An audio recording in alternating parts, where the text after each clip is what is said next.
Peace, family. I showed this before.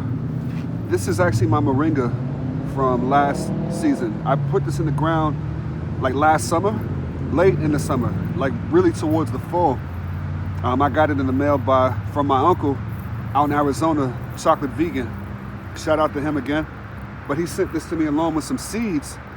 And when I put it in the ground, after a while, it actually sprouted some, I don't know if you could see that, but some sprouts on the sides and towards the bottom before the winter hit. And it appeared to, I guess it's dormant. I kind of scratched at it. Excuse my ashy hands.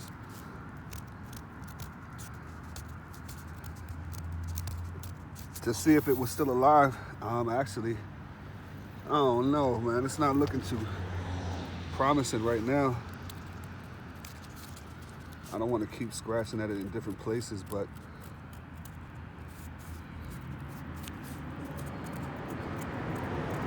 it was green. It was green just like last week. So I don't know, maybe it could be my zone. Maybe I put it in too late. I don't know. I'm gonna just wait and see. They're very resilient trees. We'll see what happens. All right, family, we back inside. I wanted to say real quick though, there's a few topics that I probably wouldn't, at least now, do video shares on, just because of the fact that they're topics that have already been covered and covered well. For example, I wouldn't do a video on how I did vanilla extract, because, you can go to Lady Led's channel. She did a great video on it. You can go to Homestead Heart's channel. She did a great video on it.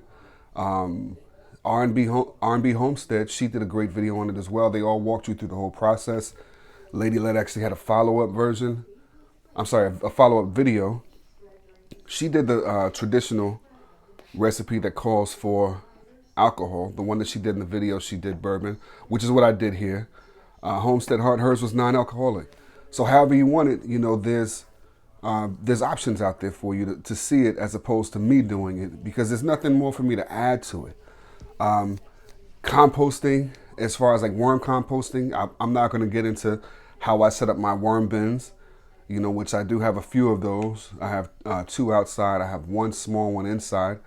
You got people like Diva Jones 03 that she does great videos on her worm farms or her worm bins. Turf Therapy, he actually has a lot of information on it as well. And the last time I purchased worms, I got them from him. Actually, he don't know it, but shout out to Turf Therapy for that. And they, out of the other place, I'm not going to name the other place that I got them from. Those are happy, active, hungry worms. So, I was happy about that. A lot of people are doing videos on a lot of things that I probably wouldn't touch on at this time. However, the one thing that I am going to touch on that others have been touching on, and it seems like there's a lot of us doing it this year, MORE-Ringa. I don't know if y'all can read that, MORE-Ringa. And I'll get into the reasons why. First off, I showed you all my MORE-Ringa outside. I actually scratched it on the other side and it was some green, so I'm going to hold out hope that it's still alive. So we'll see. But these MORE-Ringa seeds I got a few weeks ago. And actually I did the paper towel method this time. This is dated 2/9. This one is 2/15. This one has the shells on them. This one has no shells.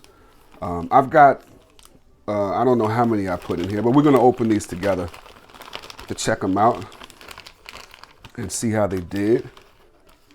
I already see sprouts.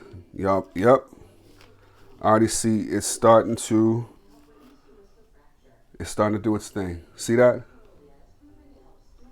So I've got, let me see, 1, 2, 3, 4, 5,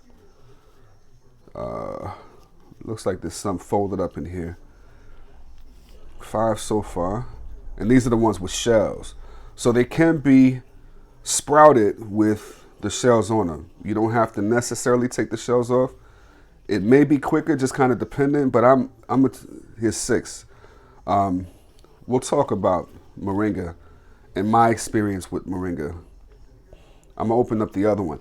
This right here is roselle, or some call it sorrel. We'll take a look at that also. I'm not going to put that in any soil at this point. I just want to focus on the moringa. Moringa. Let's see. Let's see how many of these sprouted, if they sprouted. Probably did. Let's see. Yep. And I put these in later, so the sprouts aren't as long, but here's 1, here's 2, 3. This one is peaking. Like I said, excuse my ashy hands. I wash my hands constantly at my job because of the work that I do. So my hands stay ashy. So there's like 5 here. I'm gonna hold on to these. And really I'm gonna hold on to most of the other ones too until I can plant them up. So that brings me to this. Now, why do I have this? I'm going to explain it to you. Now, another thing that I will not do, I'm not going to take credit for an idea that's not mine. So this method, as far as planting moringa seeds, I got that from, I think the channel's called Robbie and Gary, but I got it from them or from Robbie. And I thought that this was awesome. And the reason is because of my experience with moringa. Last year, I planted probably about, I'd say maybe 10 moringa seeds. Some I planted directly into the ground. Some I put into little containers and then transferred into pots.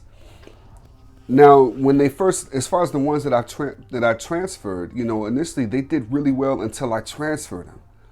It's something about moving them, even if they're strong, because they were outside, so they were, they were used to the climate, they were used to the weather and used to the wind and things like that. It's something about moving those roots with moringa that, it's like they're very sensitive in the beginning, but then they become resilient and strong, and they come back and it's hard to get rid of them. But in the beginning, even if they're as long as because the ones that I grew, they got to about the size of my forearm, but then when I transferred them, it didn't go too well. So the idea of this is, and this is just a chicken broth container. Y'all like chicken broth, right? You can use beef broth. It don't have to be a specific kind of broth. You plant it in here. And then once it gets to the point where you're ready to put it outside, whether you're putting it in a pot or putting it into the ground, just put the whole thing in there. Now those roots are so strong and they go down so deep, they'll just bust through this. So, you don't have to worry about them getting root bound or anything like that. It'll bust right through this container. So I thought that was awesome, because that way when you transfer, you're not really transferring to where you're disturbing the roots. Because even a little bit of movement, they pass out like an old woman in church. So I think that I thought this was a great idea, and I just kind of wanted to share that with you all who are interested in doing moringa. If you don't do this, which is fine, just make sure that you're very careful when you transfer, because those roots are sensitive. They're very, very sensitive. So that being said, we'll take this long one here. We'll start with this one. Now, you got to remember also that the root system gets really, really deep. It goes down real deep. So, this is cool because you can sit it up. You don't have to sit it into the ground, into the dirt too deep. Just cover it up. Cover it up to where it's stable. Water it in. And that's it. That's it. That's all you have to do. I'm going to put it in the grow box. Y'all know about the grow box. I'm going to water this in first, of course, and then put it in the grow box. But this is it. Let me do some more. Now, the other ones I'm going to have to wait on because I have more broth boxes. I just don't have them in here right now. So I'll do those later. Put them back in the paper towel in the meantime. That's it. You water that in and you're gold. I'm going to push this down a little bit more. Just a little bit more. Just to kind of stabilize it because it looks, the neck is kind of looking giraffe-y. You know what I mean? We don't want the neck to be too giraffe-y.